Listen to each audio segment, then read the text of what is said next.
T.I. is done holding back. People are saying he just dropped a nuclear bomb on the entire music industry with what he just said about Kendrick Lamar. This whole situation has the internet spinning because he didn't just call him a good rapper. He used a word that has the higher-ups terrified. Hold up. If you thought the Drake beef was the end of the story, you are dead wrong. T.I. just changed everything. Everybody thought they knew the hierarchy. Everybody thought they knew who sat on the throne. We had the Big Three debate, we had the numbers, we had the streams. That was the version everyone repeated for the last decade. But now, T.I. starts talking and the whole narrative is twisting into something way darker and way more complex.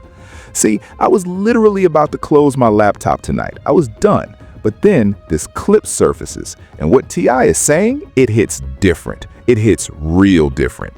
He's claiming that Kendrick Lamar isn't just winning the game, he's breaking the simulation. He calls Kendrick the most successful revolutionary rapper alive. Pause. Think about that. Revolutionary.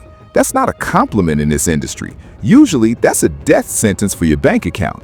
But T.I. is exposing a glitch in the matrix. He's pointing out that Kendrick broke every single rule of the celebrity machine, and somehow he's still the one holding the crown.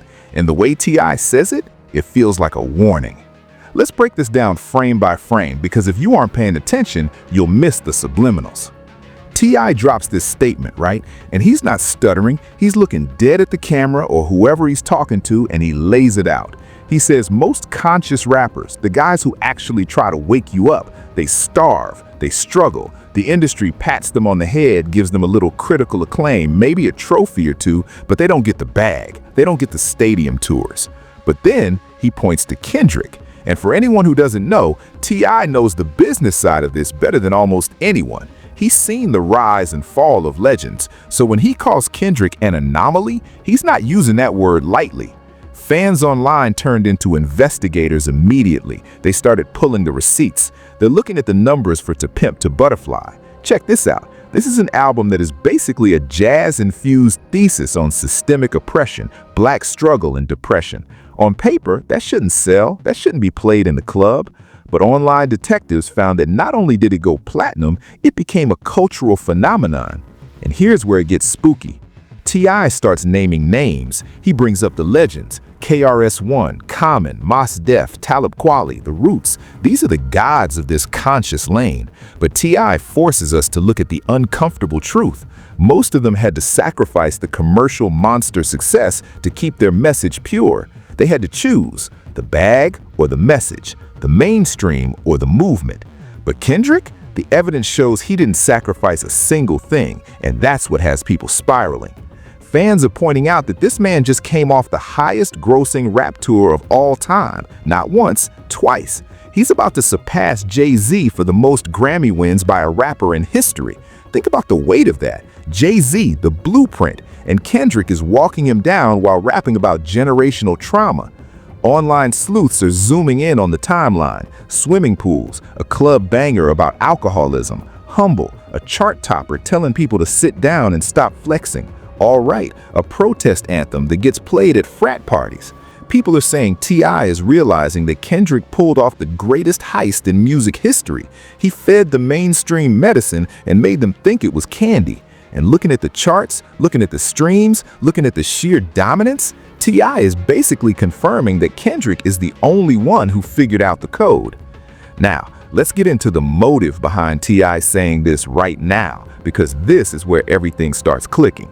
Why bring this up? Why now? The industry's in a weird place. Sales are down for a lot of people. The vibes era is dying, and T.I. sees the writing on the wall. He knows that doing good business in the revolutionary category is supposed to be impossible. Revolution is uncomfortable. Revolution challenges power. Revolution forces people to look at painful truths they'd rather ignore. You can't sell revolution like you sell a party anthem. You can't market consciousness like you market materialism, or at least you aren't supposed to be able to. Kendrick has been doing this since Section 80, since Good Kid, Mad City. But look at the trajectory. Look at the backstory. Every other artist who reached this level of fame had to dumb it down eventually. They had to make the pop record. They had to do the dance challenge song. T.I. is pointing out that Kendrick's motive was never to be the biggest, it was to be the best. And ironically, by not chasing the trends, he became the trend. But there's a darker side to this backstory. Think about the peers T.I. mentions: Common, Mos Def, Talib, legends, absolute titans. But T.I. says it plain: it's hard to do good business there. Those guys, they have respect, but they don't have the empire Kendrick has built. And that can spark some real envy in the industry. Not from T.I. T.I. sounds respectful, but from everyone else. Imagine being an artist who sold their soul, who followed every order from the label, who dumbed down their lyrics, who chased every algorithm, only to watch Kendrick Lamar release an album about therapy and outsell you. That kind of fall off hits different. That kind of realization hurts. T.I. mentions that Kendrick is the outlier, the one who broke every rule and still won the game. Put all that together, it looks like the perfect recipe for industry resentment. Because if Kendrick can win without selling out, what does that say about everyone else who did? If Kendrick can do it, what's everyone else's excuse? That's the question T.I. is forcing the culture to ask. And honestly, a lot of rappers don't have an answer for that. But here's the part that really hits different. The one who got caught up in the middle of all this debate isn't just Kendrick, it's the people, the listeners. I'm reading comments under these videos, and man, the emotion is raw. T.I. talks about success, but the fans are talking about survival.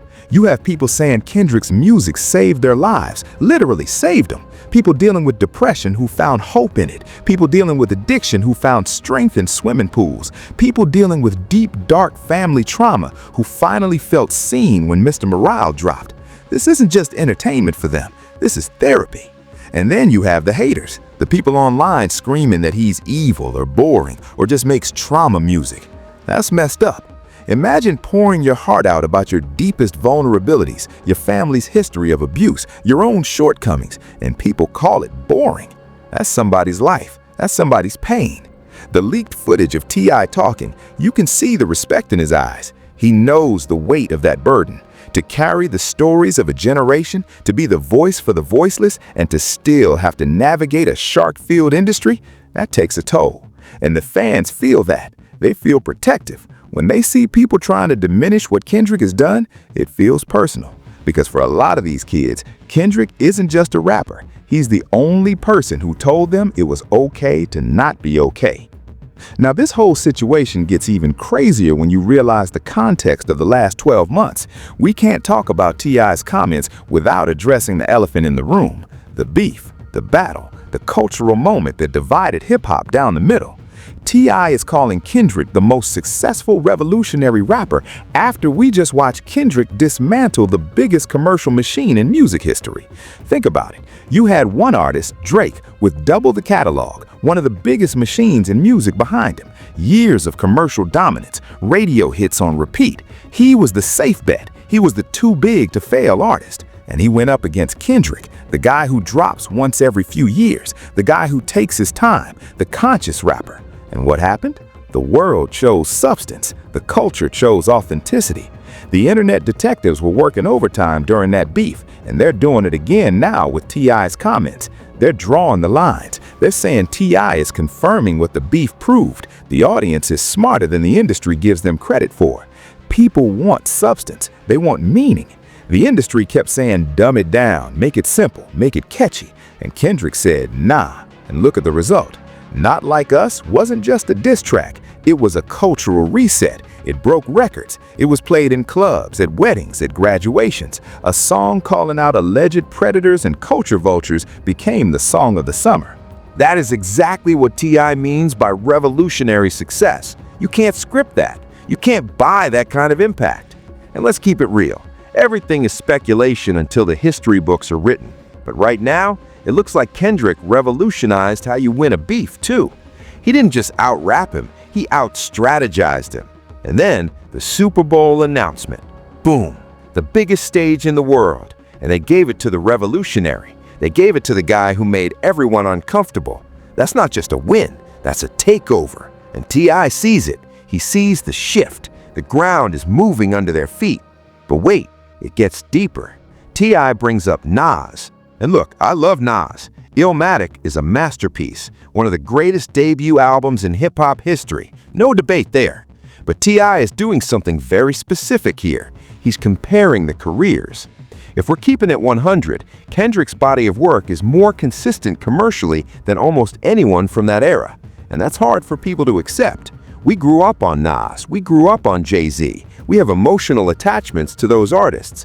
But legends recognize legends, and T.I. is telling us what we already know deep down. Kendrick took the blueprint that Nas wrote, that the Roots wrote, that Mos Def wrote, and he upgraded the architecture. He figured out how to keep the soul of Illmatic, but sell it like Thriller. And honestly, that's terrifying for the gatekeepers. Also, look at the business moves. Nobody's talking about this enough. Kendrick's business moves are just as revolutionary as his music. He's not signed to a traditional major label deal anymore. He's independent, but with major distribution.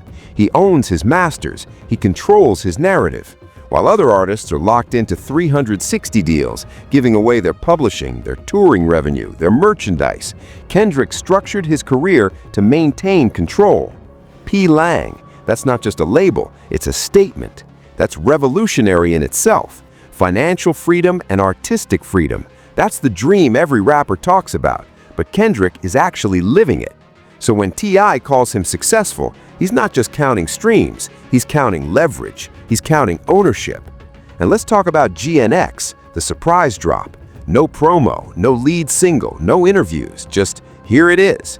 And the entire album charts, the whole thing. You know how rare that is? You know how few artists in any genre can do that?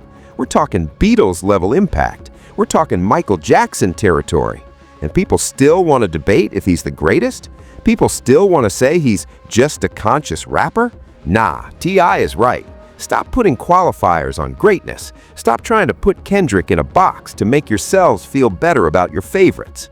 And this story is still unfolding with way bigger implications than just one artist or one quote. What we're seeing here is how the entire landscape of music is shifting. The bigger conversation is about the death of the industry plant model. For years, labels thought they could just manufacture a star, find a look, find a sound, pump millions into marketing, and boom, you have a hit. But Kendrick proves that model is flawed because you can't manufacture soul. You can't manufacture the kind of connection that makes a fan cry in the front row. You can't algorithm your way into a Pulitzer Prize. T.I.'s comments are a warning to the next generation. If you're a young artist coming up right now, you're looking at this and realizing, wait, I don't have to sell out? I don't have to dumb it down? Kendrick opened doors. He proved it's possible. Now every young artist knows you can rap about mental health and still chart. You can address systemic issues and still sell out arenas. You can be vulnerable and still be respected. That's dangerous for the powers that be. They want controllable artists. They want predictable products. Kendrick is unpredictable. He's uncontrollable. And if the next generation follows his lead, the industry as we know it is done for. The formula is broken.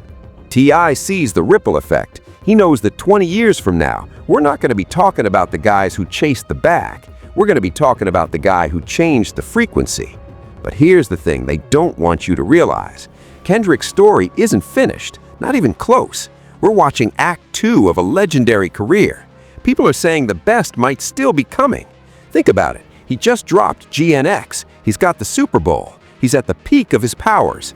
T.I. calling him the most successful revolutionary rapper of all time might just be the prologue. What happens next? Does he disappear again? Does he drop another classic? Does he go into movies? The speculation is wild right now. Some fans believe he's about to expose even more industry secrets. Some folks think the Super Bowl performance is going to be a protest statement that the world will never forget. And that's the power he holds. He has our attention. He's the boogeyman of the industry because he doesn't need them. And T.I., you can tell he gets it. He understands the assignment. He's giving Kendrick his flowers while he can still smell them because he knows we're witnessing history. We're going to look back at this era and realize we witnessed something legendary. We're going to tell our kids about the Kendrick Lamar era, about the music, about the impact, about the revolution. Don't be the person who missed it. Don't be the person who hated while history was being made. Stay locked in because this story is about to get even crazier.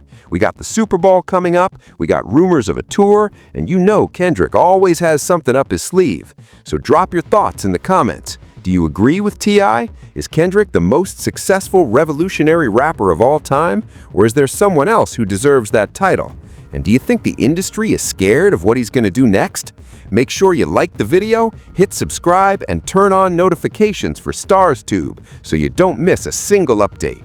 We're covering every twist, every drop, every theory.